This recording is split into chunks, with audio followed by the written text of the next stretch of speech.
Sila ko kaya kaya hindi puro mga taga-dasma. Oo. Pero yung isa taga-tagig. At ang ganda po ng testimony niya. Kasi, basta ang ganda. Gusto niyo ba malaman? Yes! At again, tinatayuan at pinapalakpakan ko yun. Kasi uuwi siya kung hindi niyo sa bigyan ng masigabong palakpakan.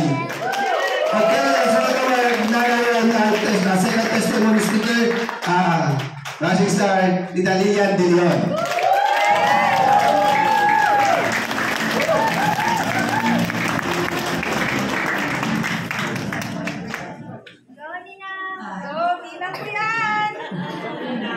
Good morning. Good morning, Riway. Good morning! Alam mo, siguro hindi na bago ang... Kasi dito sa Riway, nababago talaga ang attitude. No? Yes! Attitude talaga. Kasi kumbaga, yung bibiglain ka, para ba yung halimbawa natutulog ka? Bibigla kang ginising, ang tendency magagalit. No? Pero dito, pag binigla ka, matutuwa ka pa, magpapasalamat, nakangiti pa. Kaya Mai, thank you. Si Mike. Anyway, ganun talaga. At saka, ang maganda dito, yung bang we continue learning, no? Sa mga, marami talaga na bago. Before, ako nga pala ay 68 years old na. Nag-join ako dito sa Riway, actually, noong June of 2022. Kaya lang, siyempre kasi kung sa tao yung may katigasan ng ulo. Para bang hindi mo gagawin hanggat walang may nangyari sa'yo. Yes! Ngayon, itong year na to, August 2, talagang masasabi ko, mahal ako ng Panginoon dahil although dinaan ako sa ibang way, yung bang lumagatok ang tuhod ko. At talagang ang sakit, grabe talaga. Hindi mo describe kung gaano kasakit. So nadala ko sa hospital, sa General Trias Hospital, at sabi nga sa akin ng orthopedic surgeon is i-schedule niya ako for MRI. Kasi tingin niya na damage yung aking meniscus. So, dahil sakit talaga ng akin. So sabi ko, Dok, gaano ba katagal ito? Ay gaano ba ang pinakamabilis na pagaling nito? Sabi niya sa akin, mga 4 to 6 months. Sabi ko, ang tagal. Oras pa lang ito, sakit-sakit na. Hindi ko na matiis. Kaya lang, nung time na yun, in-schedule niya ako Friday, MRI, Tuesday, nangyari yun. Tinawagan ko agad si Chris. Sabi ko, Chris, talan mo ko dito ng stem cell. Dahil nakatake naman ako ng stem cell na. At talaga namang marami ang nabago, pati sa mister ko, yung gumaling, dahil dati siya may diabetes, ang taas ng kanyang sugar, umaabot ng 400. At sa pag-take noon, naging normal, 96, 97 na lang. At yung kanyang shingles din, gumaling, na yun ay nakakamatay. At talagang hindi pwedeng hindi ka dalhin sa hospital dahil iba yun. Pag yun kamukha niya diabetic, pag kayo ng pagaling na, pumuputok ba na susceptible sa infection. Massive lang yung pag-take. Hindi siya na hospital yun. Kaya maraming bagay. Pero yet, hindi ko nakita yun. Nangyari lang yung tinake ko seriously ito, yung lumagatok ng tuhod ko. At hindi ko lang inaral ko talaga ito. Ang tawag pala nito ay yung degenerative joint disease. At yan pala, nakukuha as we age, no?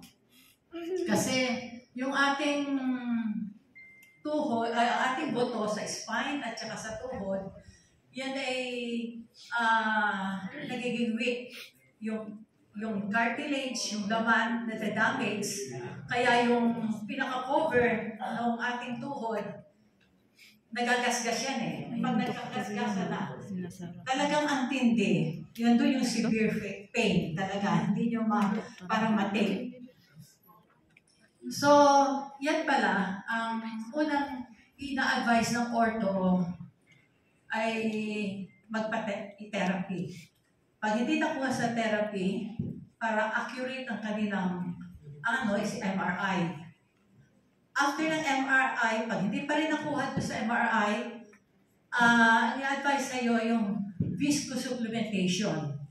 Yun ay kung may damage ang iyong cartilage, ina-inject yun. Injection. At pag nawala naman ang oil, yung may oil tayo sa tuhod. Pag naubos yun din, viscosupplementation. Din ang advice. At yung isa pang ina-advise ng doktor yung temporary, partial na replacement ng sa knee. Oo, mahal ang bayad din nun.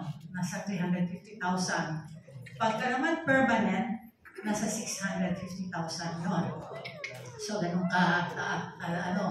At yung isang doktor na yun, ang pinakamagandang in-advise niya, na very effective daw, ay yung stem cell din. Stem cell injection. Kaya lang expensive, sabi niya. So, sabi ko, ba't tama naman yung ginawa ko pala?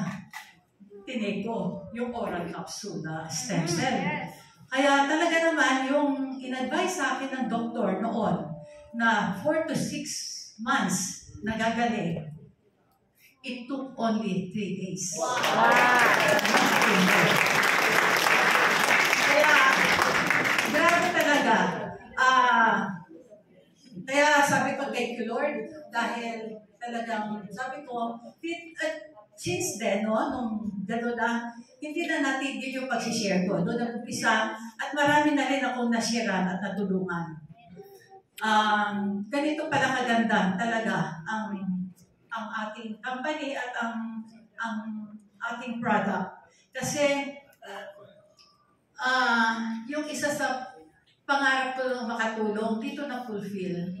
Kasi noon gusto ko makatulong, dahil na ako yung negosyante, nung ako may bus, gusto ko makatulong, makapagbigay ng maraming trabaho sa conductor, driver, gano'n. Pero naloko ako. So, hindi nag-work. Dito natupad. Nakatulong ako at talagang ang mga natulungan mo yung gumaling. Yung isa sa nasharean ko dito, nung nagpa-vaccine siya ng COVID vaccine, ay nagkaroon siya ng sakit na bone marrow. Tapos, thyroid. Nagkaroon din siya ng diabetes, stroke. Inay mo lahat ng sakit parang nasa kanya na. At talagang payat siya, ang payat niya. Ngayon, nung sinare ko sa kanya, itong ating product, itong Berkshire, nagka-interest siya. Tinake niya, at saka siya, hirap na talaga siyang lumakad. O yung nakakalakad dahil bata pa naman. Kaya lang sa bahay niya, nagtataka ako, sabi ko, bakit kaya marami mga unan, may mga kasi pala siya, parang may time na nagsisway, parang lasing. So, yun. Tapos yung hagdanan niya, may mga lubid. Kasi pag umakit siya, nakakapit siya doon sa lubid para hindi siya malaglag. Dahil mahina nga siya. Pero pag take na nito, at saka isa pa, lagi siyang madaling araw magising. Hindi kumpleto ang tulog niya. Kasi yung siyempre payat, yung buto niya masakit. Bukod sa natatamaan na siguro yung buto niya, masakit pa talaga. Dahil yun ng bone marrow. So, maganda dito, after 3 days na pag-take din niya, yung pain nawala.